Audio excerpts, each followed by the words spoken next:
99 unaccounted for. I guess for these families that have called in to public information and said my family was also in there, we can't get a hold of them. Is that what's driving the numbers? That's our understanding. We understand from officials that we talked to yesterday, they were making this cry, really, asking people who knew that individuals living in this building to contact this reunification center to let them know who was missing. Because one of the things that we really have to think about, Sanjay, is that this is South Florida. This is the gateway to Latin America. And we know that some of the individuals are from countries like Paraguay. Very hard to get a hold of. Let's go back to listening. We have 4 victims that lost their lives. Our homicide detectives are working with the medical examiner's office right now to identify those victims, and we have victim advocates as well that next of kin notifications will be made. In terms of the scene here, we're here supporting fire rescue with their search and rescue. Scene security is paramount because heavy equipment is arriving, and we're going to have a very restrict access to this area. Go to Spanish really quick. Estamos rezando por las víctimas. Hemos pedido 4 personas que han fallecido. Nuestros detectives están trabajando para identificar a las víctimas y también avisar a la familia. Estamos manteniendo la área restricta porque breaking news out of Florida. So vamos a seguir trabajando y ayudando fire rescue. Gracias. Thank you, Director. We're going to have Kevin Guthrie. He represents the Florida Division of Emergency Management. Morning, everyone. Kevin Guthrie, Director of the Florida Division of Emergency Management. Overnight, we had a mutual aid request go in that is being handled by the State Fire Marshal's Office for additional urban search and rescue teams. I know that Florida Task Force 2, which is out of the city of Miami, is going to be the first to help rotate in to help Miami-Dade Fire Rescue here at the site. We have put the additional search and rescue teams throughout the state. There's a total of 8 teams throughout the state, so that's an additional 6 teams have been put on standby to rotate in as needed at the request of Miami-Dade Fire Rescue. So that has happened. At 12:26 this morning, you heard the mayor refer to it. At 12:26 a.m. this morning, I received the emergency declaration from FEMA, and that has happened. That is going to turn on what is referred to as Category A, debris removal, Category B, emergency protective measures, and individual assistance for FEMA reimbursement. We will be providing throughout the day additional details as more FEMA staff roll in on the individual assistance piece, but I think we should set the expectation now that that will be limited to addresses at 8777 Collins Road. So please just know that that is coming. As I said, FEMA is on the way. The first individual came in about 3 a.m. this morning. That is our state regional coordinator, Paul Williams. He is going to be followed by about 15 additional personnel from FEMA throughout the day. And then we also have additional staff from the Florida Division of Emergency Management coming in throughout the day as well. The footage we're seeing on the other side of your screen, guys, is on WPLG, Channel 10, ABC affiliate out of Florida. We've always said at these disasters, FEMA helps federally support a disaster. The state helps manage the disaster, but everything is executed at the local level. So again, federally supported, state managed, locally executed, and that's what we are teaming up here with Miami-Dade County to make sure that that happens. Thank you very much. Thank you, Mr. Guthrie. And next speaker, we're going to have Mr. Ryan Logan give important information regarding the Red Cross. Good morning. I'm Ryan Logan. I'm the Regional Disaster Officer for the American Red Cross here in South Florida. And we, like these other organizations, were on scene in the early hours of yesterday morning, beginning to provide whatever support we could to those that have been displaced. Yesterday morning, we worked with both the city of Surfside as well as the Miami-Dade County to begin to support the opening and the operation of the reception center and the family reunification center. As well as we have mobilized additional resources, supplies, and most importantly, some of our trained mental health, and spiritual care workers are coming in here locally, but we're also bringing in trained experts that have really dealt with this type of situation from across the country, because we really want to make sure that we're truly providing the necessary support for not only just those that have been directly and indirectly impacted, but the community at large. We also have been working with the families that have been displaced to try to secure temporary lodging for them. And we've begun the casework process to really start them to think about just some of the basic next steps that they may need to take moving forward. In addition to that, we know that everybody really wants to help during these times. And that's what makes us the country that we are. But for the Red Cross, we would just say that we have the necessary supplies and financial assistance that we need to support these organizations. So we would just encourage that anybody wanted to make any other donation, we reference to the groups that the mayor referenced to funnel their resources there. And then most importantly, I think it's important that folks know that like this is a difficult time for everybody. Whether you're here locally they got a dog out there. Images 3,000 miles away. So one of the things that we really encourage folks is really take time for yourself. Go to our website, redcross.org. We've got a ton of information there just on how folks can really help to manage their own coping with this, as well as just how to have the conversations with children that may be seeing these images, asking a lot of questions. And then we also will be bringing that same level of community support here so we can actually also focus on the community resilience as we move forward. Thanks. We're going to break into the questions and answer session. I ask you to please raise your hand once you're called upon, and then just identify who it is the question is referred to, and then we'll move one at a time. We'll try to get to everyone as much as possible. Mayor, if we can. First, thank you for briefing us. This is still a search and rescue operation. Have you seen anything that leads you to believe there are still people alive there? We will continue search and rescue because we still have hope that we will find people alive. That is exactly why we're continuing. And that is why we're using our dogs and our sonar and our cameras, everything possible to seek places where there may still be. WSVN. Looking for that station right now, guys. What kind of a hold?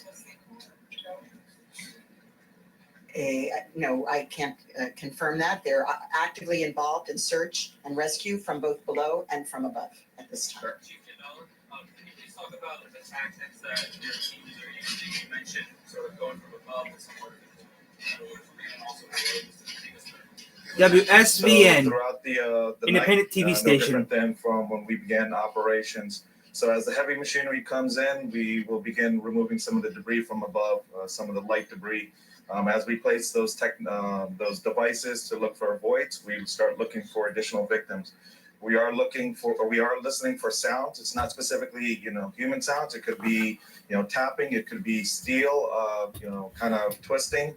It could be some of the debris kind of raining down.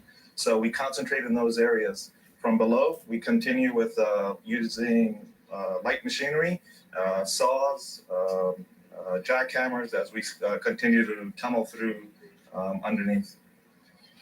Amen. Sir, we've heard rumors that there has been some tapping that has been picked up. Is that correct? It's not necessarily tapping, it's just sounds. And what I reference to sounds, it could be various things. It could be just steel twisting, it could be debris raining down, but not specifically sounds of tapping or sounds of a human voice. Are there a lot of voids? Channel 4. Yeah, I just want to confirm, Chief, if you can talk a little bit more about those sounds that maybe your crews are listening for, and are they hearing, and follow up as well. Do you still believe that there are people trapped alive on the ground?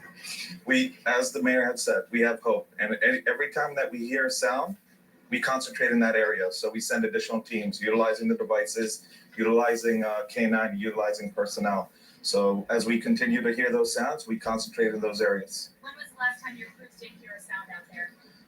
Throughout the night, every night, or Even every. still right now, they're Currently, as we continue through the operations, as we hear the various sounds, we deploy those devices, including personnel, and we start concentrating on those areas. That's two. Sir. Chief, New York Times, can you please advise as to how the expert methodology to locate I mean, the proceeding that they're all music are. Yeah, WZPR, So WZPR, we Michigan. couple that information with the information that we received from the reunification center, so we utilize that number. So as I had stated yesterday, the entire building, the portion that's still standing was cleared by rescue crews. So at this point now, all resources have been shifted to WPLG. including from above Big and from stand below. by. We're gonna have the gentleman, the Associated Press, we're done for the day. There was a national TV report last night that you guys have made contact with somebody with a cell phone, and that's not correct. That's unfounded. That's Chief, on a personal level, can you talk about the bravery? Can you talk about the bravery of your firefighters who are going in there not knowing if that rubble could shift, if there could be another collapse? This is the risk that we take. It's the risk versus benefit. Every time we have that belief that there's hope, with personnel that are trapped, we do risk our lives. It's, so. It's incredibly moving to At be on least 4 site dead, with these 159 safety now, personnel, accounted for. fire rescue. That's the worst They part. The are fire department are underground in the totally parking garage. motivated to find people. They They have people right now on they top have to looking for be pulled people, off. and they have the government. They have the fire That is department how underground in the parking motivated garage they are looking for to people. continue their efforts. I've been recording this for a while now on my channel. So, This did they is figure out what happened? no. That's why I've been trying to find out. That's the worst part. The fires popping up off and on, making it worse, and it's also raining off and on too down there. That's the mayor of I just want to make the another area. point to this gentleman. She's the mayor of Miami. This work is being done 159 of at them, extreme risk to accounted these for. individuals. Yeah, they did say that. I mean, I'm recording it right now live on As they do CNN their on work. my channel, so you can. We have structural engineers on site to There's no trying to figure out how assure this has that, happened. they will not be injured, but they This is they Independent are Channel proceeding 7. because they are so motivated and they are So yeah, taking there's a cadaver dog. extraordinary There's a risk dog. on the scene every day. This happened over 30 hours ago. It happened 30 hours ago, so Okay. you know. Quiero decir que estos hombres y mujeres están los Spanish. héroes Answer some de questions esta in época. Spanish. Están trabajando en condiciones muy peligrosas. You know, están Miami's a real tomando big, mucho you know. riesgo Yeah. y ellos están tan motivados en Hi, encontrar baby girl. personas Oh, vivas I didn't y realize how están late it was. I was siguiendo wake- I was sin gonna wake up at pensar en 9. su riesgo. Y Yeah, nosotros that's tenemos a good que estimate. parar, Same thing. que salgan de allí para What? que Still haven't got a toman battery? You tiempo still got para battery in descansar, there, Mom? pero ellos No, están I have no siguiendo batteries. con energía increíble I'm going to para find a 9 hacer volt. su trabajo. Están siguiendo search and rescue, búsqueda y rescate, siempre. No, that's it. We're good for the day.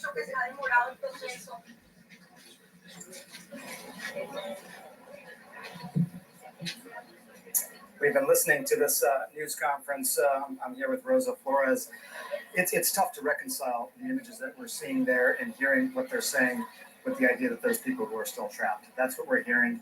One of the things that they also mentioned was that overnight they did hear sounds. It wasn't necessarily human voices, but they were sounds.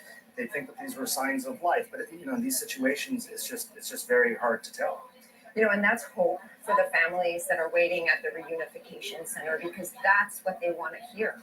They want signs that their loved one is alive. Now, of course, they also mentioned that 3 more families heard that their loved ones had perished.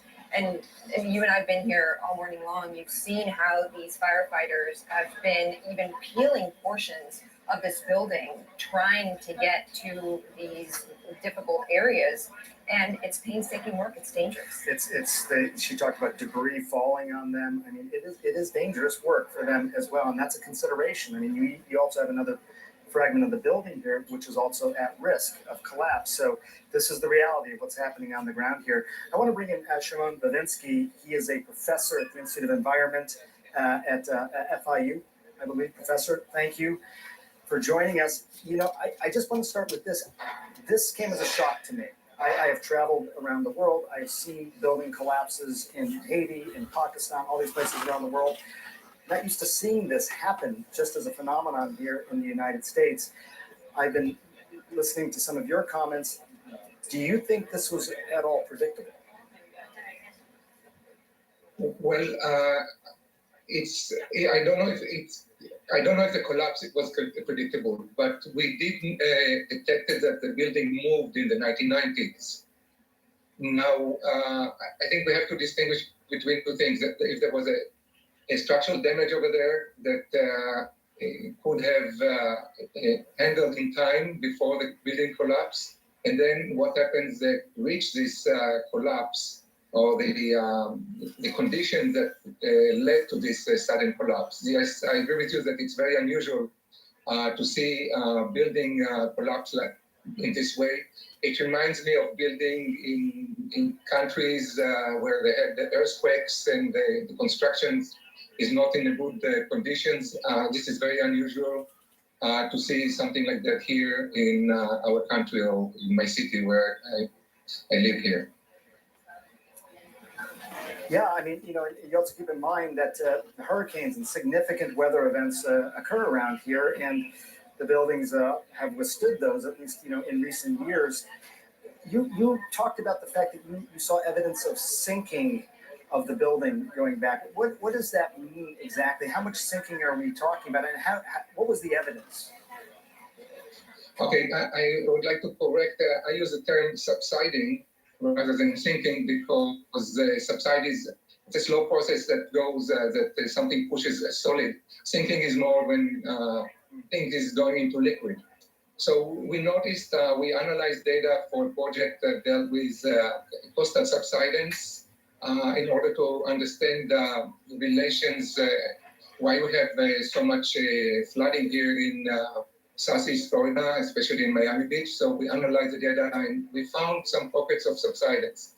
Now, usually, if the subsidence is there can be different processes that cause the subsidence. But if it's more diffuse, it's related to the ground. If it's localized, as in this case, it can be something that it's associated with the building. Whether the building is moving inward into the ground, the foundation is not that good. It's hard to say, but it was in this case a very localized signal of that building, and it means that it's not necessarily the building moved into the ground. It can be that the building moved within itself. If there was some kind of structural damage within the building. And I'm talking about data that were collected by satellites in the 1990s, from 93 to 99. So we noticed that these changes over there, and it's very subtle. It's 2 millimeters per year, but it still can detect it by these satellites and the amazing technology. I think that raises the question, right? When you see something like this, people are going to start sort of wondering, is this something that might happen in other buildings, maybe other buildings even in this area? When you say this is a localized phenomenon, should people feel that indicates that other buildings in the area are not necessarily at risk? Well, I can say about movement because we analyzed data sets that were collected in the 1990s. We are working on analyzing data sets from the last 5 years. Then we're able to say more things about recent movements. But it tells us that the building was moving 20 to 30 years ago. So it's not something that is new to the building that it moved. Now, the thing is that it reached certain levels that it reached a catastrophic collapse. And I don't know if it's something that's unique to all the building. But definitely it will be good to see if there are any cracks in building and if there are things that people should notice. We can run survey like that if we have all the resources for that. 1, 2, 1, 2. And then we need to go and check because we just can identify where we see movement of buildings. We do that in case of when we try to detect sinkholes. We have a study in West Central Florida. And we see buildings that also they show some movement and they're associated with cracks. So if people have cracks in the building, they definitely should notice that and take care of that. We can do the survey and see, give a more spatial view and give information to city planners or city officials. But I think it's the responsibility of people to see if they have cracks. They need to take care of it. It means that there's something compromised in the building. Right, and I want to be clear that we don't know why this happened at this point. We're not trying to assign any intentionality. We are going to learn a lot. There's going to be a lot of lessons here, Professor, from you and from others. Thanks so much for joining us. The reality on the ground is that people are unaccounted for. And it's tough. Let me tell you, it is tough for people to try and reconcile what's happening here behind me with those missing folks. We're going to talk to someone who is missing a loved one right after this break.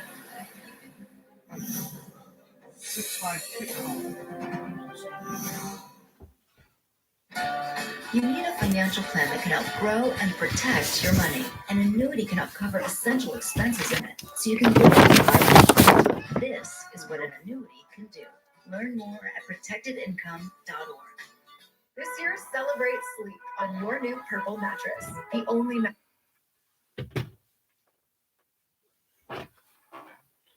Fox News.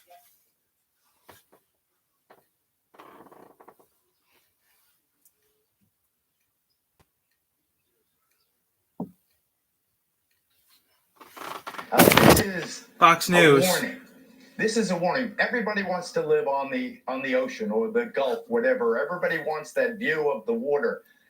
We've got to ensure that the desire for the aesthetics of oceanside Fox living News, guys. is also, there's a complementary building codes and structure requirements and frequent inspections. And He sounds pissed. you cited the story We're going of back this to CNN. particular building and the owner notifying people that there was work to be done. How serious was CNN. that taken? Yeah. Was there a for us.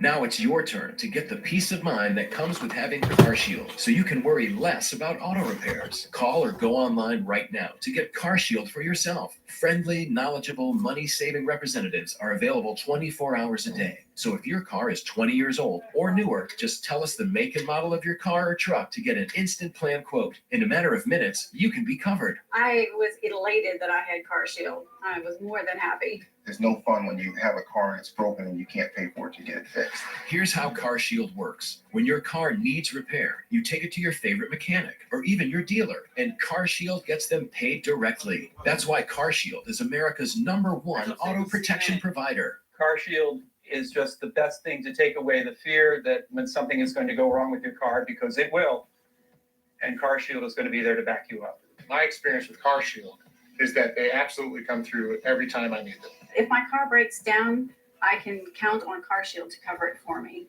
CarShield definitely has my back. Now it's the time to make the smart choice and protect yourself from sky-high auto repair bills. Call now for a free and instant protection plan quote. It's only a matter of time until repairs are needed. And once your car breaks down, it's too late. Call 1-800-915-9597 or go to carshield.com. Get covered today.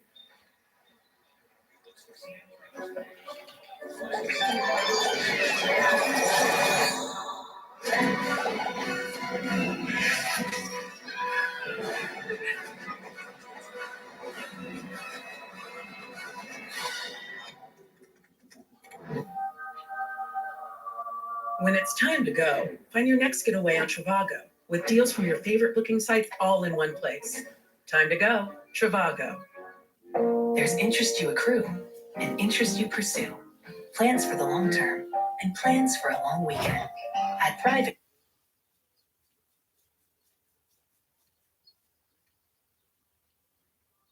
.com. I'm Dr. Sanjay Gupta here in Florida. We're about a block away from this heartbreaking, devastating collapse. You can sort of see some of the images over the left shoulder here. It is very difficult to reconcile what we're seeing there with the fact that these search and rescue missions are underway. The grim news now, 4 people have been confirmed to have died. There's 159 people who are unaccounted for. The rain has picked up, making some of these search and rescue missions a little bit more challenged. And there are people, so many people who are still obviously potentially buried, unaccounted for. I'm joined now by Mariela Porras. Thank you for joining us. My pleasure. You know people who were in that building. Graciela, the daughters, and their 2 elderly parents. Graciela's elderly parents, yes. These are friends of yours. Tell me what happened. You were hearing the news. Did you reach out to them? Well, I opened my phone and, naturally I'm looking at the news. That's something I do every morning. And I sent Graciela a message because I know it's Surfside area. I know she lives here. And I didn't get a response. At that point, I let it go. But then as I'm looking at the news and looking at the building more closely, I'm like, wait a minute, that's her building. So I texted her again. I start trying to call her. Her phone goes straight to voicemail, doesn't ring at all. I've called her multiple times, text messaged her, no response, which is not like her. We always communicate regularly and there's always a response. So I've not heard from her since I started texting her 7:45 a.m., but I did learn that the building collapsed at 1:45 a.m. So, and I went to the reunification site and they were still unaccounted for yesterday around 6:30 p.m. We're putting some pictures of Graciela and Estelle on the screen. It's been some 31 hours now since the building collapsed. Tell us about your friends. How do you know them? What kind of people are they? She's an amazing mother. Her whole world revolves around that little girl. She is a very talented photographer. She kind of stepped away from doing that and was recently working to get her real estate license since real estate's kind of the way to go right now. She is just a wonderful person trying to always, do the right thing and trying to change laws to protect children and the family court concepts. Very passionate about these things, just a kind heart. Ow. Can you tell us a little bit about this community? People are all over the world are hearing about Surfside, Florida for the first time. You live in the area. You live in Miami, my understanding is. But what is this? I live in Fort Lauderdale. You live in Fort Lauderdale. Yeah. What is this community like? From my understanding and from the times that I've been here visiting Graciela, it's a nice upscale, area. I know it's a highly Jewish community, but there's also like a little bit of a melting pot. There's Argentinians, Peruvians. It's, very eclectic. Have you been communicating with officials? I mean, how are you going about getting information? I actually drove to the reunification site yesterday. I called the hotline that they provided, but I'm finding that all you can do there is basically, report a missing person. Somebody had already reported them. So my next step yesterday was to go to the reunification site. And I went up to the desk and I asked, I know she was in unit 501. And they said that they were still unaccounted for. Was there any sense ever, did the possibility of poor building design or anything, any concerns about safety ever come up? I've been here with my child who's 6 years old. Our kids played together in the pool. It's inconceivable. I have no idea how this could happen. Like, I just don't understand how something like this could happen. It's not, the building's not that old. It seems solid. I don't understand. How are you doing? I mean, I don't even know how to ask the question. What is the emotion now? I vacillate between hope and I'm heartbroken. A little girl. I'm a parent. My friends. I know she's been through a lot, as have I. And then I'm hopeful, but then nighttime comes. Yesterday at night, the rain. You start thinking, if they are alive down there, like what's going on? Like, how buried are they in there? Is there a possibility that they're alive? Like, truthfully, look at this mess. I mean, what are the chances? I feel the same way. You vacillate. You're doing incredible work. The search and rescue, they heard sounds overnight, so 30 hours in, people have been rescued around the world in longer time frames than that. So we're here. I keep reading the news and I keep trying to, find, pieces of information. I saw that there was a mother and a little girl that were pulled out, but they had to amputate the mother's leg. That gave me hope. But I later learned that the little girl was 12 years old, so it can't possibly be my friend and her daughter. Well, I'm so sorry. You're going through this. I appreciate you talking to us because I think it's really important to tell the stories of people who and that they understand this community, understand what happened there. So thank you. Please keep checking in with them. Thank you. I appreciate it. And thank you for putting their names out there and their pictures out there. And hopefully some family members pop up. Thank you. Brianna? Sanjay, thank you so much for that interview. We'll be back in just a moment with our special coverage.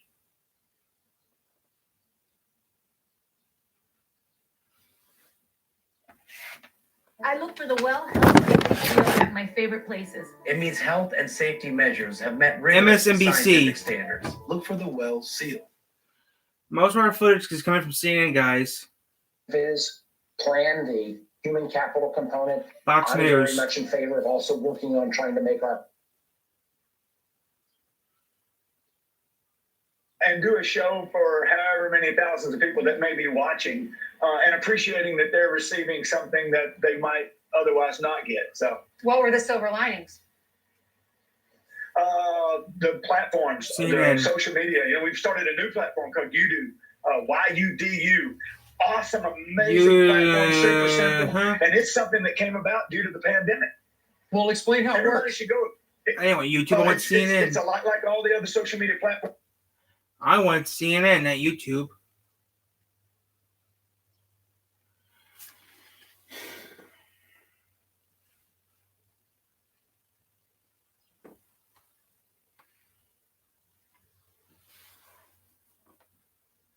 CNN.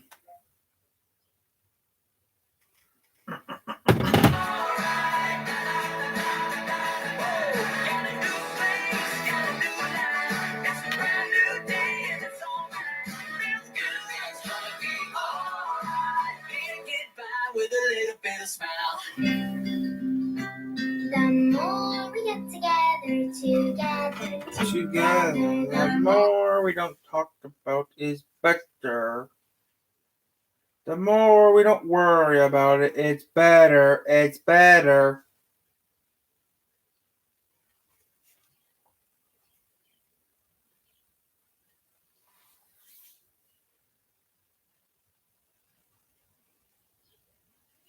I wish I was driving right now.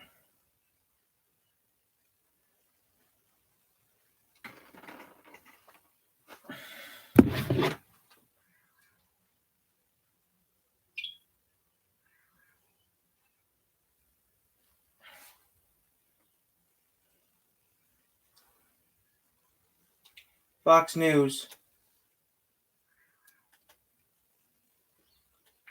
Fox News.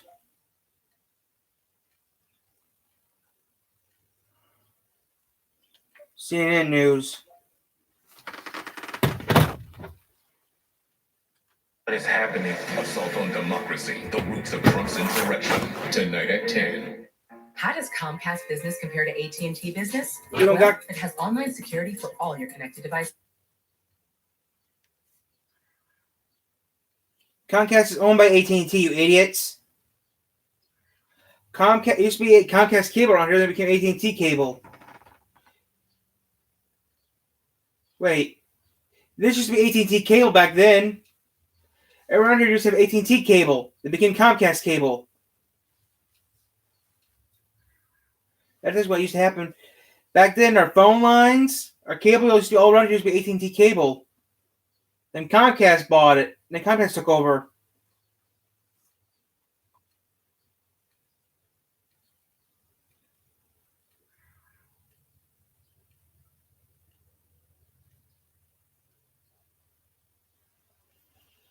One time I went to Comcast cable, they had all those satellite dishes there. That's when satellite dishes, it wasn't even funny.